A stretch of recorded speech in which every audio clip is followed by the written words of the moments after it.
There was no doubt that Captain Carranza conducted a successful and complete Goodwill mission. Despite his triumph and newfound fame, it was time to return home. Emilio made preparations to return to Mexico City via a non-stop flight on July 9th at 7 p.m. Floodlights were specially brought in to illuminate Roosevelt Field that evening, so Emilio would have a clear path for takeoff. When the lights failed to work, he canceled the departure and announced he would leave the next morning to the hundreds in attendance. Emilio wouldn't make a second attempt to leave until 2 days later on July 11th. However, strong crosswinds would force him to delay the flight once again. The young captain, most certainly anxious to head home, planned to leave the next day. Awakening to July 12th's weather must have been discouraging. Thunderstorms were moving over the New York-New Jersey skies. But despite these harsh conditions, Emilio insisted on leaving and did so secretly at 7:05 p.m.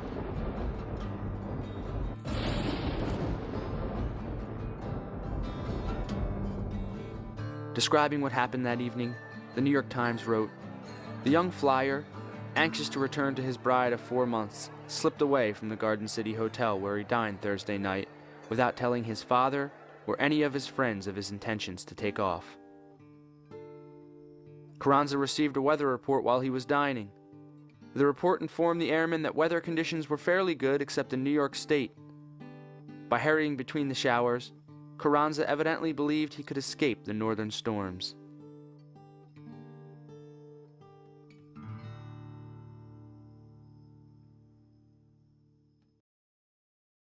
When Carranza arrived at Roosevelt Field to lift off for Mexico, only 3 individuals were there to assist him. Lieutenant Henry B. Clark, manager of the field and ground crew, tried his best to persuade the young pilot not to leave.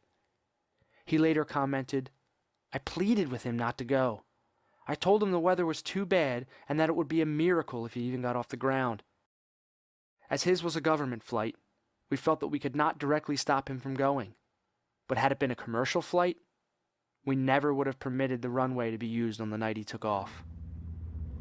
Despite Clark's ominous warning, Carranza raced down Roosevelt Field and ascended into the sky, beginning his 2,400-mile non-stop flight. He expected to arrive in Mexico City at midnight on July 13th, some 30 hours from his departure. Those that witnessed Emilio disappear into the foreboding sky would be the last to see him alive. Around 8 p.m., only an hour after the Excelsior's liftoff, thunderstorms and the strange sound of an airplane engine were heard in the skies above Chatsworth, New Jersey. Well, we were out in the backyard that night. It was Dad Busby's birthday. And of course, we always celebrate birthdays. We do yet. We celebrate the birthdays. And this big shower started to come up. And my mother said, "I'm going home and put the windows down." She said, "We're going to get that." And it got so black over there, and it wasn't any time before, she was banging around, lightning flashing around.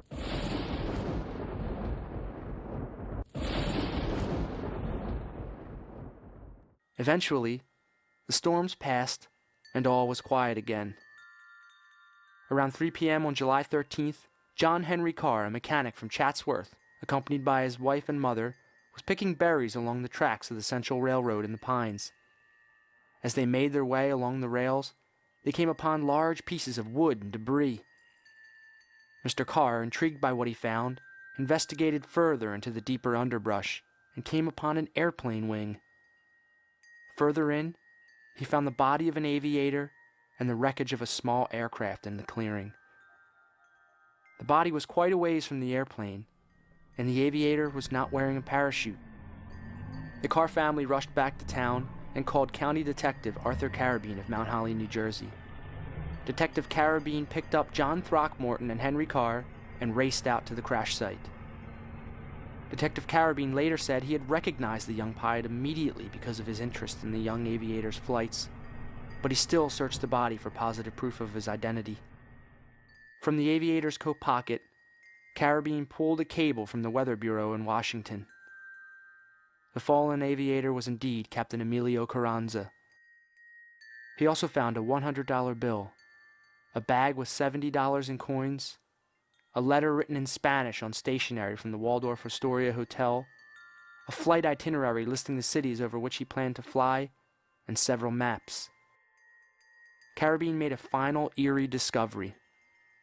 The pilot's flashlight was still gripped in his hand. The coroner's report would later reveal that the flashlight was pulverized into his palm from the impact of the crash.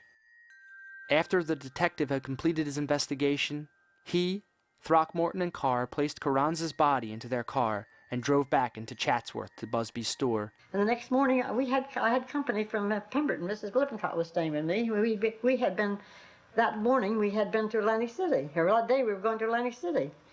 And when we came home that night, we came home about 10, or half past 9 or 10 o'clock, and my goodness, we couldn't get in the store. We couldn't get around this corner here. There was cars parked all over here. And of course, Jackie stopped and said, went in, Dad Busby said, oh, said, there'd been a big accident. He said, I found a man down over here in the woods. There'd been a man, a plane come down over here in the woods, and the man down here. Well, so for Mother Busby, she said, right away, she said, they went then, the two fellows from Chatsworth, you know, these boys went and picked him up and brought him over here on this old Ford truck. Yeah, they brought Carranza over? Brought Carranza back here. You mean a couple of fellows from Chatsworth found him? Found him, yeah. Do you remember who they were, kid? Henry Carr, and I don't know who the other one was, but I know one was Henry Carr, that's Davy's brother. Uh-huh. I don't know who the other one was. And they brought him over here, and brought him over here to the garage. Of course, we already had the telephone. Dad Busby, as soon as he found out, well, he called up Ellis Parker right away in Mount Holly and told him about finding a dead man. Ellis Parker was what, the prosecutor? He was a detective. Detective, okay. And said that they found a dead man over here, and we got him here in the garage. And in the meantime, they laid this Carranza. Mother Busby, you used to do your own wallpaper. You had these boards like this that you pasted your paper on. And Mother Busby, they took Carranza off of the back of this truck and put him on this wallpaper board in Mother Busby's garage. I've got the wallpaper board out in my garage. I don't use it, but it's out there. And she said, he's no American. Said, he's a foreigner. Says, look at his little hands and little feet. Said, he's a foreigner. Well, then, of course, the story goes on from there. Of course, all the detectives and all of them got to hear. What finally happened then? His embassy people came and oh yes, they took him right to Mount Holly right away. The American Legion came, and I don't know what they did. Took him over there. Carranza was eventually moved to the K Parent Chief Funeral Home for examination and preparation of the body. The examination disclosed that death was instantaneous. His head had been crushed, and all his limbs were broken. Detective Carabine dispatched a telegram to the Mexican embassy informing them of the pilot's death.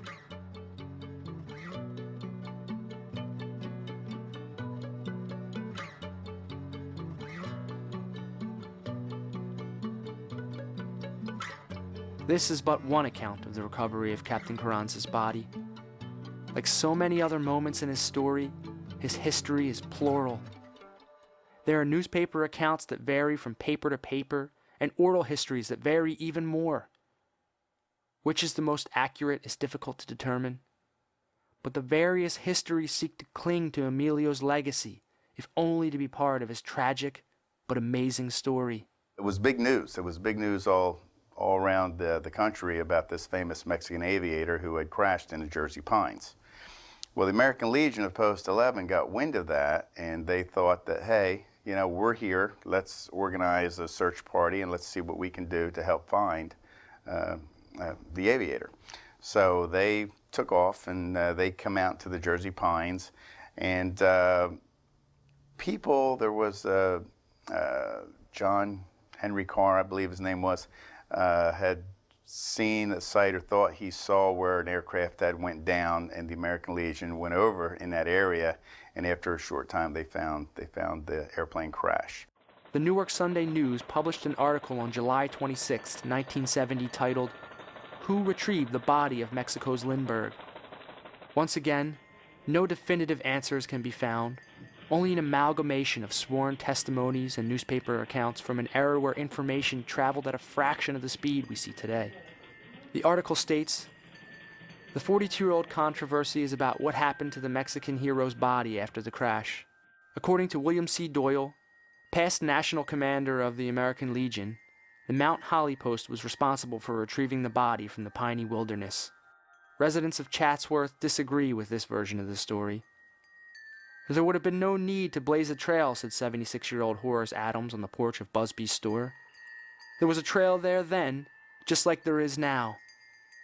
Adams also remembers seeing a truck at Busby's store and how impressed he was by Carranza's size. He was such a small man. Joe Butler, a 73-year-old Legionnaire from Medford, is just as adamant about his version of the story. Butler says he was one of 9 Legionnaires who found Carranza's body. The actual newspaper accounts of the day lean towards the Chatsworth version, though there is no specific mention of a stop at Busby's.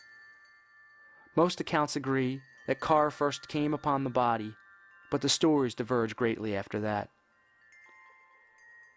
We'll never know completely how Emilio's body was pulled from the pines, but his death created a unanimous feeling of grief and lasting sorrow. The United States and Mexico were profoundly affected by Carranza's untimely death, and statements of sorrow flooded the newspapers. After the initial shock of his death, people wanted to know why it happened. Why did the plane go down? The Excelsior sat in the Pine Barrens until it could be moved to the Mount Holly Armory for inspection. While the remains laid there, swarms of people came to see the wreckage. The wreckage of the plane went to the Mount Holly Armory, which was right across the street, right around the corner. And there were people that were taking parts of the plane and souvenirs, this, that, and the other. And that's why every now and then we'll still find a piece of the plane. Initial statements attributed lightning to the crash. There was charring on Emilio's jacket as well as the wings of the plane. It was believed the plane caught fire, and Emilio bailed from the cockpit without a parachute, falling to his death. The military committee eventually ruled this out after a thorough investigation. It was finally reported that the aircraft had tried to land and hit trees. If the question of how he crashed had been answered adequately, there is still another mystery that lingers even today alongside of who retrieved his body. Why was it so urgent that Emilio leave that night? He knew how bad the weather was. He was thoroughly warned not to depart. Yet he insisted on going.